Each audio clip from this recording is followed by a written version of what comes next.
Railway और defence के बाद में अगर तीसरी सबसे बड़ी कोई प्रॉपर्टी है तो वो वक्फ बोर्ड के पास है।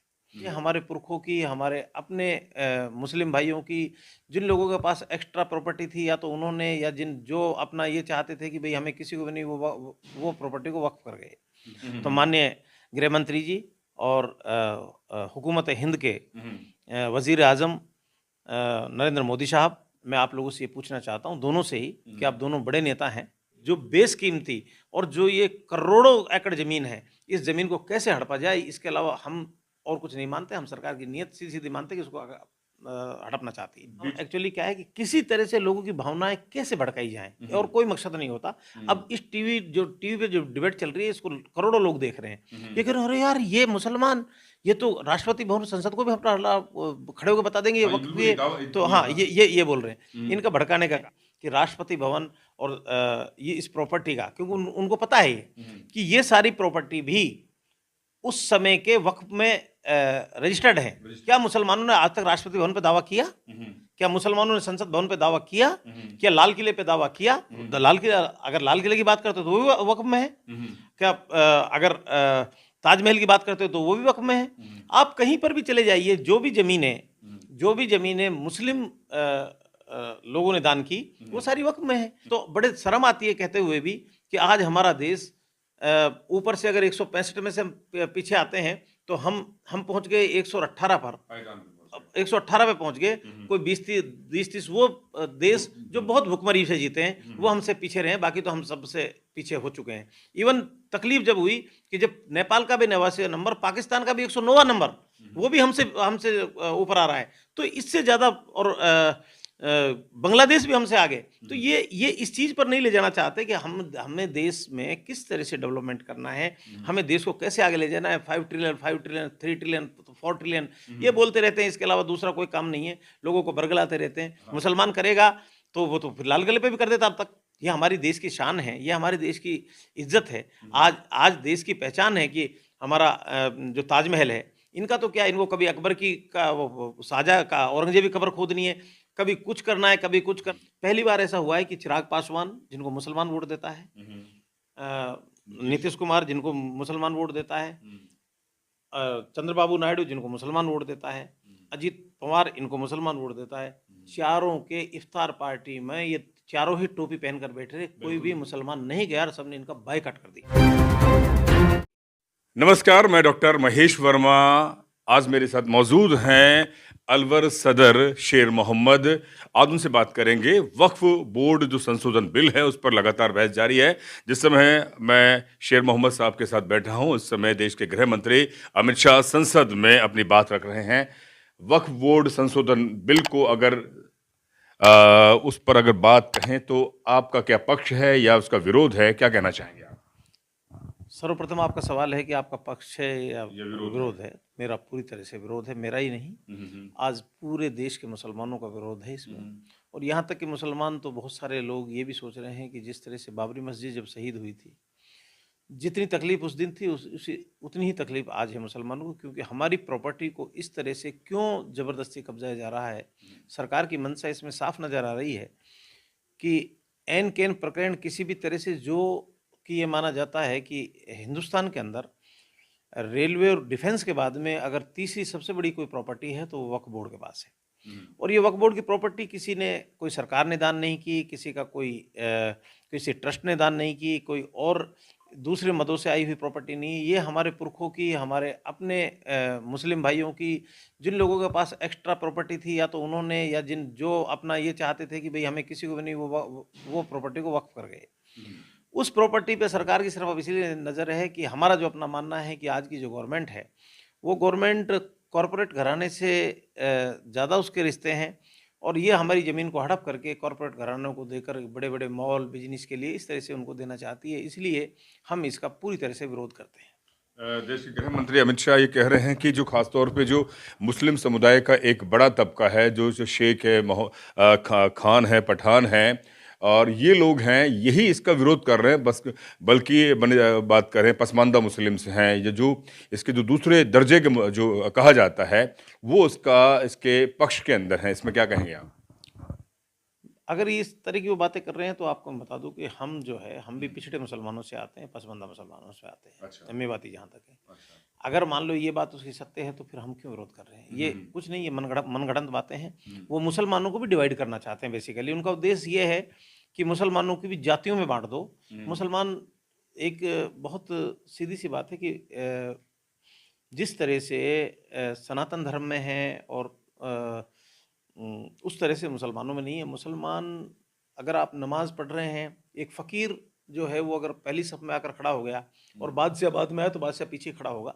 ये मुसलमानों का एक सिस्टम है। तो मुसलमानों में ऊंच नीच भेदभाव ऊपर नीचे कुछ नहीं होता। मुसलमान मुसलमान होता है। जातियां तो इनका होती हैं हाँ, मुसलमानों में भी। जातियाँ होती हैं, बिल्कुल मानता हूँ। जातियाँ तो जैसे हम मेवाती हैं, हम्म। तो जातियां हैं। लेकिन ये नहीं है कि भाई मेवाती एक पिछड़ी जाति है और अगर कहीं हम किसी पठान की मस्जिद में चले गए या शेख की मस्जिद में चले गए और वो ये पहचान कर बता देगा कि भाई ये शेख की मस्जिद है, आप पीछे जाकर नमाज पढ़ सकते हैं, इससे मस्जिद से बाहर हो जाए, ऐसा नहीं है। मुसलमानों में इसी तरह का भेदभाव नहीं है। गृह मंत्री का और बीजेपी के जो मंत्री हैं वो साफ तौर पे कह रहे हैं, संसदीय जो कार्य मंत्री हैं किरण रिजिजू कह रहे हैं कि इसमें मुसलमानों की जो संपत्ति है उसको प्रबंधन करने का ये कानून है। इसको लेकर जिस तरह से आपने एनसी या वो सीए को लेकर विरोध किया था, इसको और विपक्ष इसी एवज में आपको एक उकसा रहा है और आप उसी विपक्ष के साथ में खड़े हो रहे हैं। क्या मानते हैं कि ये प्रबंधन नहीं है या सिर्फ और सिर्फ इसका इसमें आपकी संपत्ति को हड़पने का ही है? मैंने किरण रिजिजू को भी सुना है और गृह मंत्री को भी सुना है। मैं सुबह से इसी पर मैं सुन रहा हूँ। मैं आपको बता दूं, बार बार एक बात को दोहराते हैं कि हम मुसलमानों के कल्याण के लिए बिल लेकर आए, उनके उत्थान के लिए बिल लेकर आए, उनको ऊंचा उठाने के लिए, उनका स्तर ऊंचा उठाने के लिए ले आए। तो माननीय गृह मंत्री जी और हुकूमत हिंद के वजीर आजम नरेंद्र मोदी साहब, मैं आप लोगों से ये पूछना चाहता हूँ, दोनों से ही, कि आप दोनों बड़े नेता हैं। आप किरण रिजिजू को छोड़िए, एक प्रधानमंत्री है, दूसरा देश का गृह मंत्री है। ठीक है। आप ये पहला ये है, आप जिस मुल्कों की बात करते हो जहां पर हिंदुओं के ऊपर अत्याचार होता है, चाहे दिखावे के लिए सही, चाहे बांग्लादेश हो चाहे पाकिस्तान हो, वहां पर वहां की कैबिनेट को आप उठा के देखिए, 3-3, 4-4 उनमें माइनॉरिटी के मंत्री हैं, चाहे बांग्लादेश गवर्नमेंट हो चाहे पाकिस्तान गवर्नमेंट हो। दुर्भाग्य की बात है कि जिस मुल्क के अंदर दुनिया में, इंडोनेशिया के बाद में दुनिया के किसी भी देश में सबसे ज्यादा आबादी हिंदुस्तान में है, हिंदुस्तान में 25 करोड़ मुसलमान होने के बावजूद आपने एक आदमी को कैबिनेट में जगह नहीं दी। इससे बड़ा दुर्भाग्य कुछ नहीं हो सकता। दूसरी बात मैं कहना चाहता हूं कि चाहे सच्चर कमेटी की रिपोर्ट आई हो, वो विभिन्न तरह के आयोग गठित किए गए, बीच बीच में सब से पूछा गया कि मुसलमानों की दयनीय स्थिति क्या है। माननीय प्रधानमंत्री महोदय, हम आपसे ये, हुकूमत हिंद, हम आपसे ये दरख्वास्त करना चाहते हैं, अगर आपको मुसलमानों की इतनी बड़ी चिंता है तो आप मुसलमानों को आरक्षण दीजिए ना। आरक्षण के नाम पर तो आप लोगों के पतंगे लग जाते हैं। अगर आपको मुसलमानों की दयनीय स्थिति को ही सुधारना है तो 2%, 5%, अगर मुसलमान 20-22% है तो आपको 2-3% आरक्षण दे दीजिए। 3%। हाँ, ओबीसी का जहां तक सवाल है, ओबीसी में एक जाति नहीं है। ओबीसी में मेरे हिसाब से सैकड़ों जातियां हैं और उसमें भी हम लोग बहुत नीचे पायदान पे खड़े हैं। इसलिए वो नहीं, हम तो बात कर रहे हैं मुसलमान की। अगर आप ये बिल ओबीसी के लिए नहीं लाए, ये बिल लेकर आए हैं, ये बिल लेकर आए, इनका कहना ये कि हम मुसलमानों के उत्थान के लिए लेकर आए हैं। अरे भाई, मुसलमानों को, जब मुसलमानों की आप बात करते तो मुसलमान को आरक्षण दीजिए, मुसलमान की आर्थिक स्थिति को सुधारने का काम कीजिए। मुसलमान को कौन सा प्राइवेट सेक्टर है कि जिसमें आप लोगों ने ऐसा कोई छूट दे रखी हो कि यहाँ पर मुसलमानों की नियुक्ति होगी? कौन सा कोई बैंक से स्पेशल कोई लोन के लिए या स्पेशल कोई योजना माइनॉरिटी के लिए आपने अगर अपने मुल्क में चलाई हुई है तो आप बताएं। आप सिर्फ आपका मकसद है कि ये जो बेशकीमती और जो ये करोड़ों एकड़ जमीन है, इस जमीन को कैसे हड़पा जाए। इसके अलावा हम और कुछ नहीं मानते। हम सरकार की नीयत सीधी मानते कि उसको हड़पना चाहती है। बीजेपी के नेता और खासतौर पे जो संघ के नेता हैं वो ये कह रहे हैं कि कल को अगर आप प्रधानमंत्री जो आवास है या संसद है या तमाम वो सरकारी इमारतें हैं जिस पर कल कर अगर आप वो कह दें कि ये वक्फ बोर्ड की संपत्ति है और इसको वक्फ बोर्ड के सुपुर्द करना है, इसी के वो हवाला देते हुए आज वो संसद में कई ऐसी बातें सामने आई हैं। इनका काम एक्चुअली क्या है कि किसी तरह से लोगों की भावनाएं कैसे भड़काई जाएं, और कोई मकसद नहीं होता।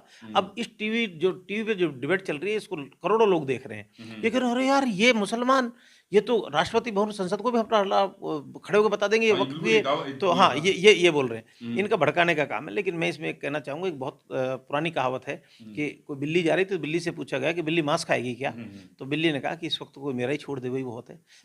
तो मुसलमानों की ये हैसियत है क्या कि मुसलमान संसद भवन पर या राष्ट्रपति भवन पर, ये बात सही है, इसमें कोई दो राय नहीं है कि राष्ट्रपति भवन और ये इस प्रॉपर्टी का, क्योंकि उनको पता है कि ये सारी प्रॉपर्टी भी उस समय के वक्फ में रजिस्टर्ड है, रजिस्टर्ड है, उनको पता है ये। लेकिन क्या मुसलमानों ने आज तक राष्ट्रपति भवन पे दावा किया? क्या मुसलमानों ने संसद भवन पे दावा किया? क्या लाल किले पे दावा किया? लाल किले, अगर लाल किले की बात करते तो वो भी वक्फ में है। क्या अगर ताजमहल की बात करते हो तो वो भी वक्फ में है। आप कहीं पर भी चले जाइए, जो भी जमीनें मुस्लिम लोगों ने दान की वो सारी वक्फ में है। लेकिन मुसलमान ने कभी आज तक ऐसा कहा है क्या? कहीं पर देखने को सुनने को ये मिला है क्या कि भाई इस तरह से? मैं आपको यहाँ की बताना चाहता हूँ अलवर की। अगर आप अचानक आए हैं, मेरे पास आप टाइम लेकर आते तो मैं यहाँ का गजट नोटिफिकेशन दिखाता आपको वक्फ का। जो पुरानी बस्ती है 50% से ज्यादा अभी भी वक्फ में दर्ज है और वक्फ की प्रॉपर्टी है। अच्छा। क्या कोई मुसलमान आज तक आपने जाकर वहां जाकर के ये दावा करता देखा है कि साहब खाली करो, ये हमारी वक्फ की प्रॉपर्टी है? किसी नहीं करता। क्यों नहीं करते?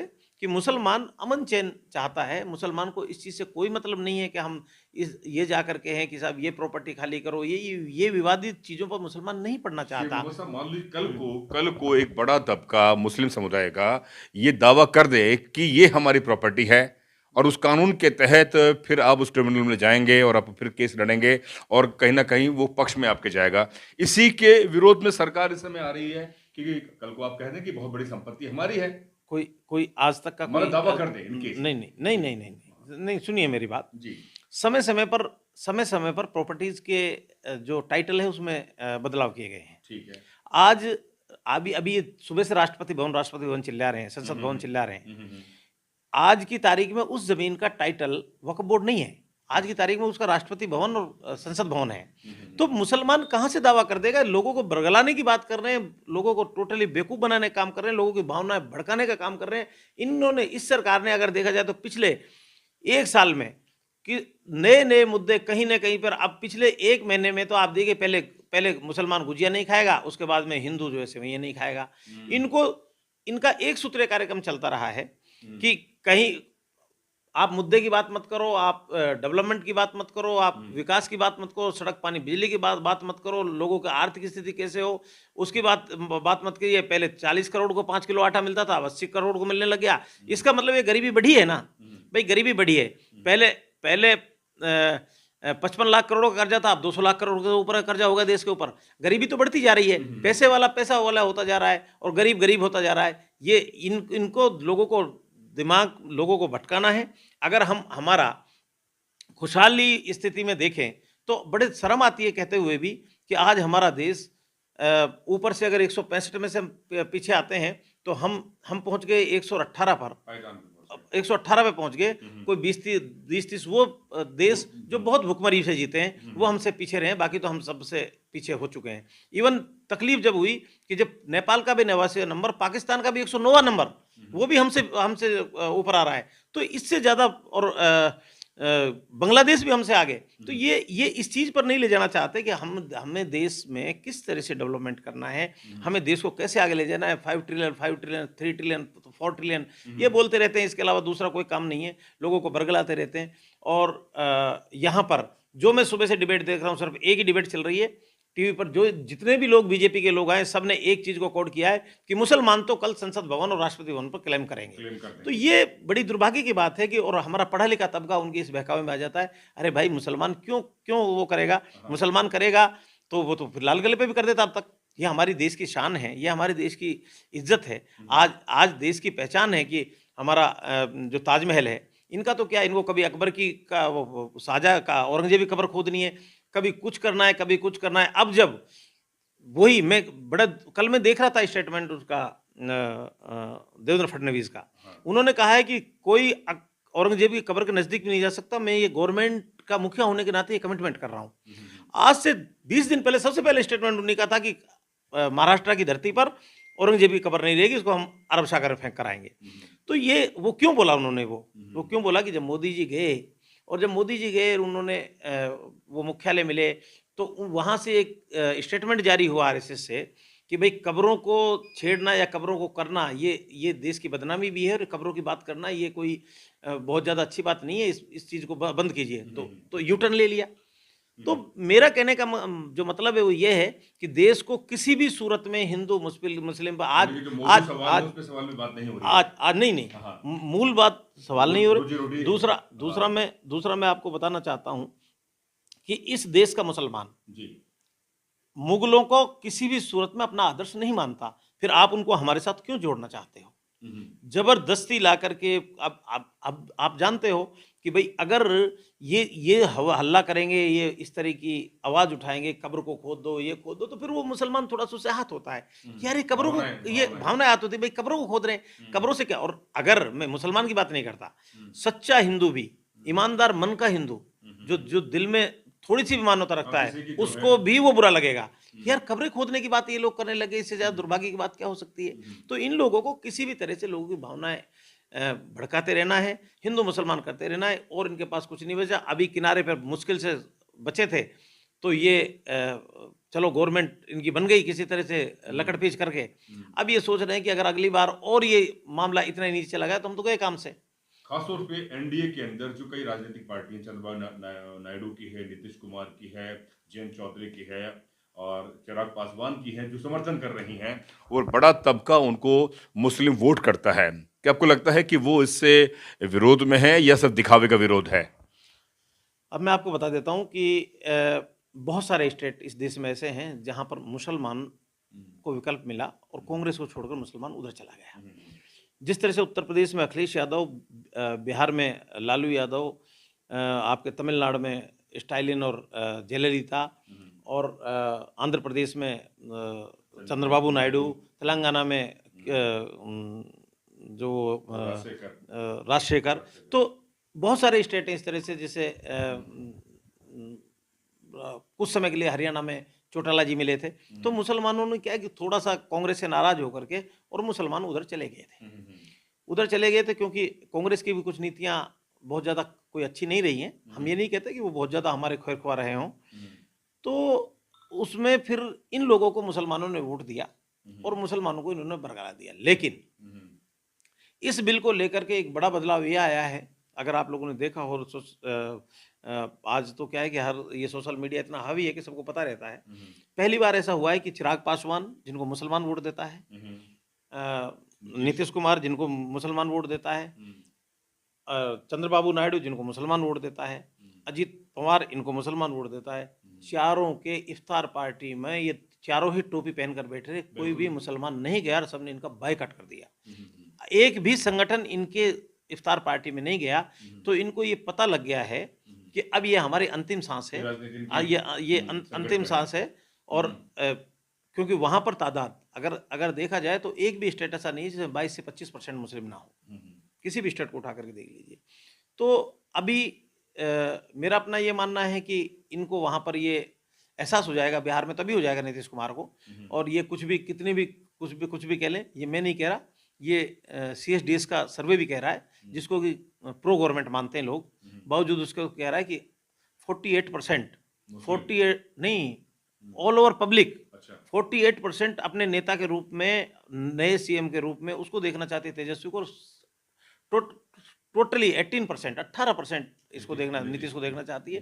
तो ये एक बार नहीं, 2 बार उसका सर्वे आ गया। मैं बहुत गहराई से देखता हूँ सब चीज़ को, और मैं उसमें माइनस प्लस इसलिए भी करता हूँ कि मुझे ये पता है कि ये चैनल कितना गवर्नमेंट को सपोर्ट करता है, कितना बीजेपी को सपोर्ट करता है, फिर मैं उसमें माइनस प्लस करता हूँ। उस हिसाब से मेरा अपना ये मानना है कि अगर 48% वो बता रहा है तो 60 प्लस है, 60 प्लस। तो वो इनको ये पता लग गया है कि बस ये अंतिम है, नहीं तो अगर इससे सरकार से भी गए तो इस गवर्नमेंट में भी नहीं रह पाओगे 4 साल।